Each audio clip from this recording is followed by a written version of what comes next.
Hey and welcome, I'm Hammy and Overwatch Genesis is here. Ahead of Overwatch 2's PvE story missions releasing, we have a 3-part anime series telling the history of the first Omnic Crisis. In this video I'm going to analyse the first part, Dawn, for all the lore tidbits and details you may have missed and the background on them too from over 7 years of Overwatch lore and story so far. Here's 5 things in the animated short first part that I found really interesting lore and story-wise. Timecodes are in the description if you want to skip around. Let's get stuck in. Firstly, in Genesis, it was great to see some more first-hand accounts of the Omnic Crisis. In the anime short, as it's dubbed on YouTube, we saw some new characters in the lore.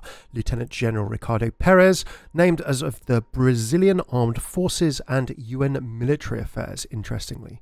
We saw his unit potentially in Brazil, fighting alongside Overwatch, with Reinhardt's shielding Jack Morrison and Ana Amari visible in the background, before an explosion thrown back from Reinhardt's shield sends Perez as a soldier flying backwards.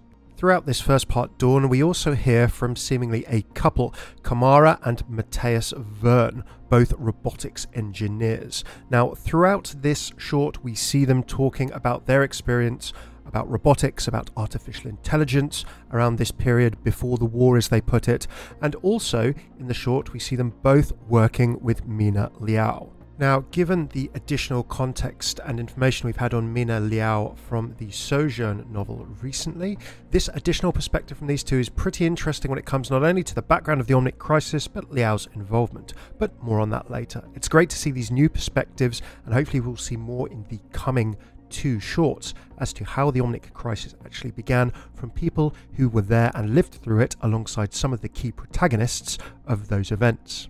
Next up, we get a few more teasing details on what actually probably brought the first Omnic Crisis to life in 2 different facets. The first is the re-emergence of our good old favourite, if you've been following Overwatch lore for the last 7 years, God programs. Now, these were first nodded to in Farah's mission statement comic of June 2016. Can you believe that's 7 years ago now? I did a comic review video of that at the time, with the specific mention of Anubis as one of the God program AIs quarantined by Overwatch after the Omnic Crisis. Anubis in the comic was threatening to break out of its boundaries. It took over an Omnic and threatened to kill Farah's squad with them, only eventually being brought to rights and re-contained by the efforts of Farah and her Helix security squad.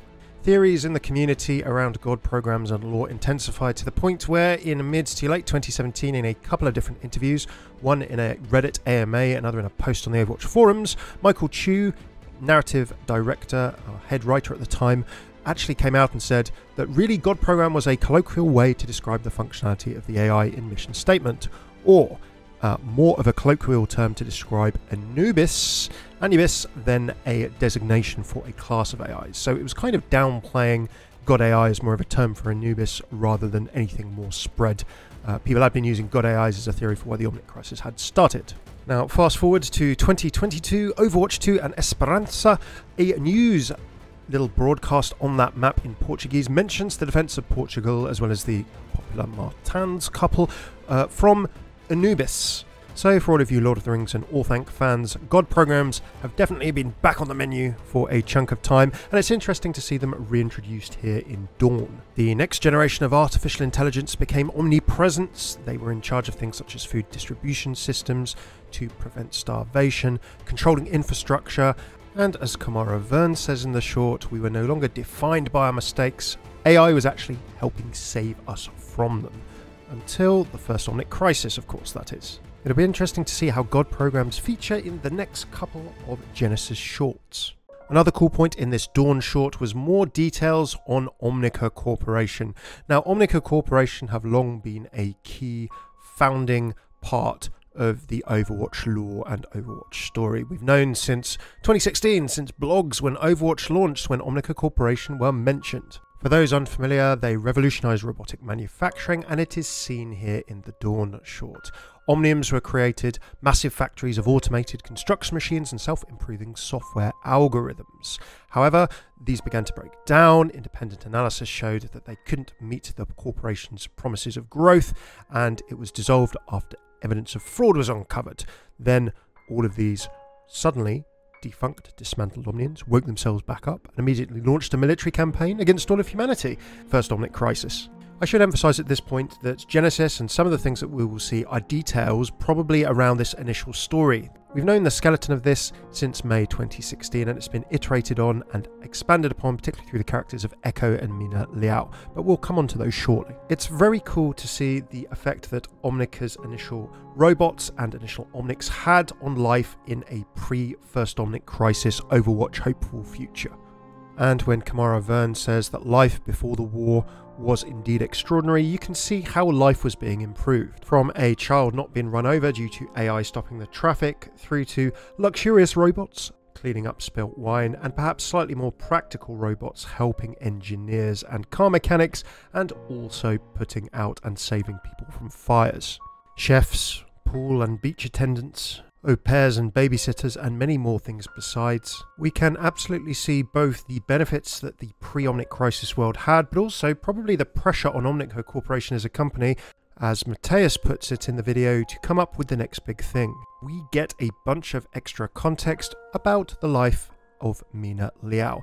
Now, Liao, in case you're not familiar, has been mentioned in Overwatch's story and lore ever since May or so 2016, when she has been a name in various blogs. Originally mentioned as a member of the original Overwatch and of the First Omnic Crisis Strike, on the cover of First Strike, a cancelled 100-page Overwatch graphic novel that would have told a lot of the story of the First Omnic Crisis, and a chunk of which, theme-wise, I think may have been slightly reiterated on in the Sojourn novel recently. Prior to joining Overwatch, Liao was widely considered to be a preeminent expert in robotics and AI, and she became an employee, as we see in Genesis, of Omnica Corporation. Now, if you can't wait for the next couple of weeks of Genesis, you can read a bit about Liao in Echo's biography on the Overwatch 2 website.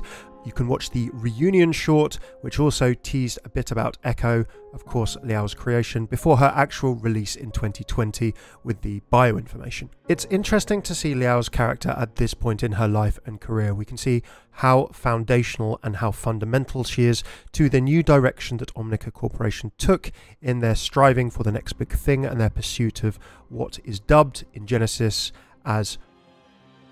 Now, in the Overwatch 2 novel on Sojourn by Temi O, you can read a bit more about Mina Liao. You can see her in action in the First Omnic Crisis in the Overwatch Strike team. Now, I'm going to save more details on that for a book review and lore video, long overdue, on Sojourn, which will be coming soon. So throw a subscribe if you want to check out more Overwatch lore coming up to the launch of Story Missions on August 10th, and check out my playlist and old videos if you want to go through all lore, interaction, voice lines, cinematic analysis, old comics, old blog analysis, and so much more on the history and lore of Overwatch over the last 6-7 years. The key interesting things we see in this short are a bit about Mina's personality at this time. She does seem to me as if she is very, very ambitious and wanting to push Omnica Corporation and indeed robotics and more further. Even her colleagues felt that she was being asked to push the limits of what many people already thought was perfection. This all leads up to the product of Liao's perhaps hubris in terms of the moment in the trailer where it says she was born. And for our very last point, we are going to be witnessing the birth of what 99% chance is Aurora. Now, if you don't know who Aurora is in Overwatch lore, then according to Symmetra's story Stone by Stone, the short story by Christy Golden, she is the first sentient Omnic.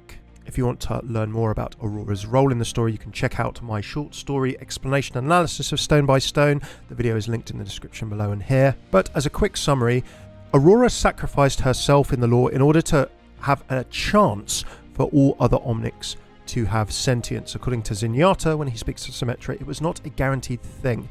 Now, in the teaser trailer for the full series of Genesis, we see, spoiler alert, Aurora potentially heading to Nepal, or what will become the Shambhali Monastery in the Himalayas. Now, this is also mentioned by Zenyatta as part of her journey, part of her pilgrimage as an Omnic that took her through Survasa in India, where Zenyatta and Symmetra meet when Symmetra is sent by Vishkar to try and repair some damage to a temple to Aurora, a shrine to Aurora that has been damaged in Vishkar activity. Now, what happens to Aurora next and the world during the First Omnic Crisis is what we're going to find out from the next 2 episodes of Genesis. Aurora is a founding and key figure for not only Omnics, but also Omnic intelligence and AI in the world of Overwatch, and Aurora's creation as well as the First Omnic Crisis, seem somewhat entwined, and I can't wait to find out what happens in the next 2 episodes. Thanks so much for tuning in. That was a nice short. We've got 2 more to come before August the 10th, so tune in every week from now on and you'll get my thoughts on each of the next 2 dropping. What did you enjoy most about it? I'm excited to try the story missions now. Are you? Let me know how you're feeling in general about it, good, bad, in the comments below. Love to hear your thoughts. Do throw a like, subscribe if you enjoyed, comment what you thought as well, and for more Overwatch 2, Overwatch lore, gaming lore and more, check out all of my playlists here for the history of Overwatch, assets, lore and comics, short stories, animated shorts and more so far over the last 7 years. Cheers for tuning in. I've been Hammy. Take it easy.